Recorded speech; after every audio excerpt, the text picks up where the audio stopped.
Hello everyone, सुधा law classes में आपका स्वागत है। आज हम लोग देखेंगे आर्थिक बाल और किशोर अपराध के कारण। आर्थिक अपराध।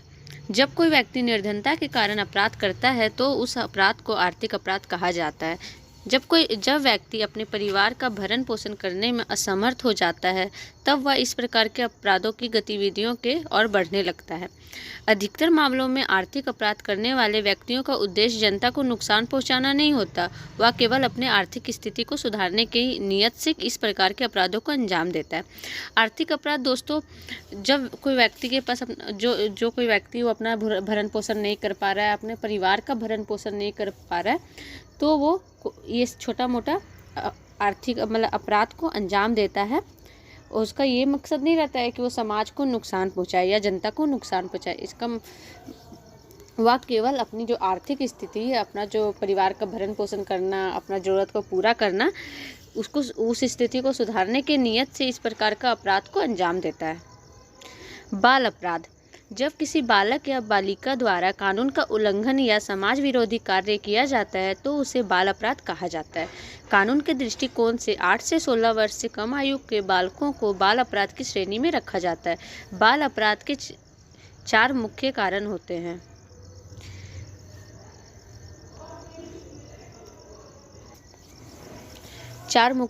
होते हैं। पारिवारिक कारण, सामाजिक कारण, आर्थिक कारण, मनोवैज्ञानिक कारण। बाल अपराध होता है दोस्तों जब कोई बालक या बालिका द्वारा कानून का जो रूल है, कानून का उल्लंघन करना, कानून का रूल तोड़ना, कोई ऐसा कार्य करना जो समाज के विरोध हो, उसे बाल अपराध कहा जाता है।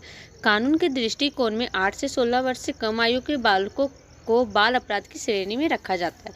कानून जो है कानून के नज़र में जो 8 से 16 वर्ष की उम्र के जो बालक या बालिका जो भी होती है उसको बाल अपराध की श्रेणी में रखा जाता है। बाल अपराध के 4 मुख्य कारण होते हैं। पारिवारिक कारण होते हैं दोस्तों, सामाजिक कारण, आर्थिक कारण, मनोवैज्ञानिक कारण। बाल अपराध तो 4 मुख्य कारण के में बांटा गया है।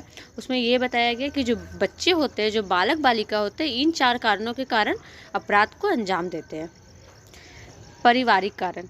बाल अपराध के लिए पारिवारिक कारण को प्रमुख कारण माना जाता है। अक्सर कुछ परिवारों की दशा बच्चों के अनुकूल नहीं हो पाती, जिसके कारण बच्चों एवं माँ बाप के बीच संबंधों में संतुलन नहीं हो पाता। ऐसी अवस्था में अक्सर बच्चे बाल अपराध की ओर आकर्षित हो जाते हैं। पारिवारिक कारण में हम लोग देख रहे हैं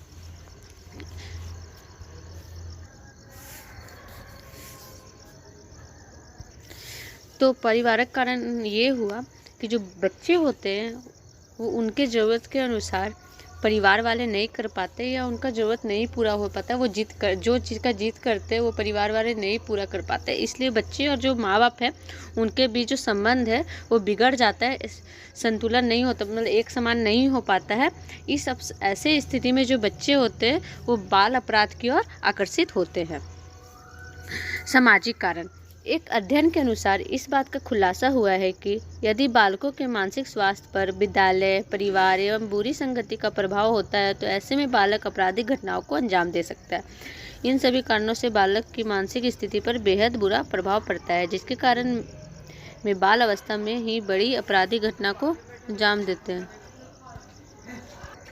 सामाजिक कारण ये होता है कि जो बच्चे जो हैं वो जो माहौल में रहते हैं, चाहे विद्यालय में रहते हैं, परिवार में रहते हैं, या कोई विद्यालय, परिवार एवं बुरी संगति का प्रभाव होता है उन पे। जो विद्यालय जाते हैं तो कुछ बदमाश लड़कों से उनका दोस्ती होता है, परिवार वाले उनके अच्छे नहीं होते, गाली गलौज होना, ये सब की संगति में जब बच्चे रहते हैं तो ऐसे में वो रह करके बालक आपराधिक घटनाओं को अंजाम दे सकता है। इन सभी कारणों से बालक की जो मानसिक स्थिति है वो बेहद बुरी तरह प्रभावित होता है, जिसके कारण बाल अवस्था में आपराधिक घटना को अंजाम देते हैं।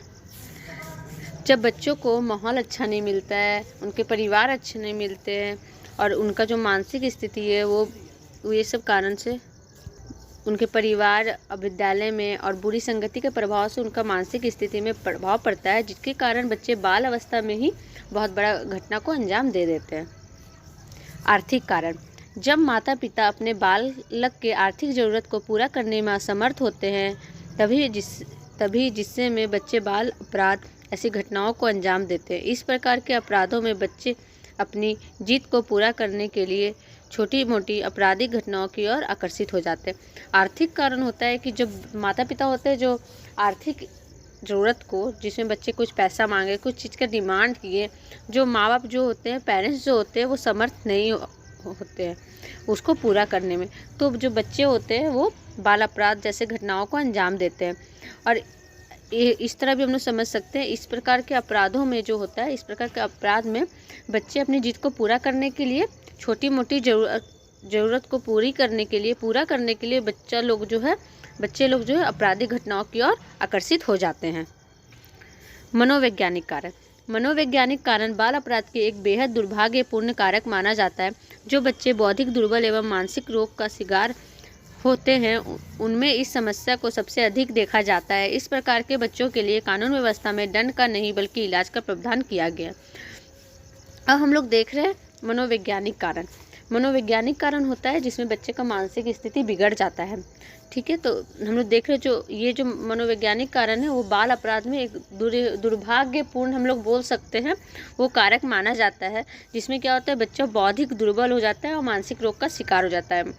उस समस्या को सबसे अधिक देखा जाता है और अपराध जो बाल अपराध में ये समस्या सबसे ज़्यादा होता है।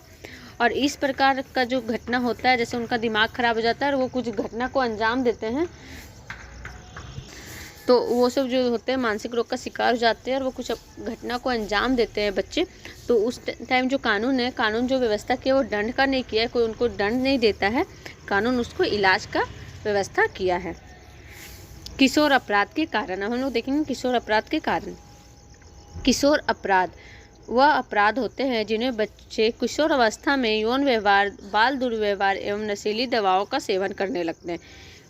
इसका प्रमुख कारण परिवार की खराब पालन पोषण की व्यवस्था को माना जाता है। इसके अलावा अक्सर किशोर खराब पारिवारिक परिस्थितियों या पारिवारिक हिंसा के कारण भी आपराधिक घटनाओं को अंजाम देते लगते हैं।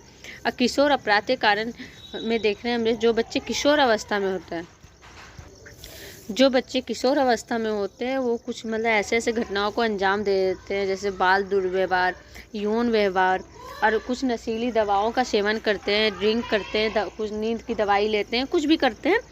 तो उसका ये कारण होता है कि जिनका जो परिवार का पालन पोषण है वो खराब माना जाता है और जो पारिवारिक परिस्थिति है वो खराब माना जाता है, पारिवारिक कुछ हिंसा होता है जिसके कारण ये सब बच्चे जो होते हैं ये सब घटना को अंजाम देते हैं, नशीली दवाई खाना ये सब घटना को अंजाम देते हैं।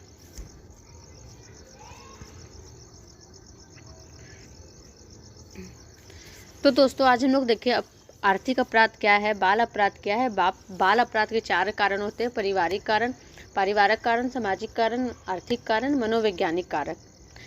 ये सब 4 कारणों से बाल अपराध होता है। और फिर हम लोग देखें किशोर अपराध के कारण। तो आज के लिए दोस्तों बस इतना ही, मैं कल फिर मिलूंगी नए वीडियो के साथ, तब तक के लिए नमस्कार।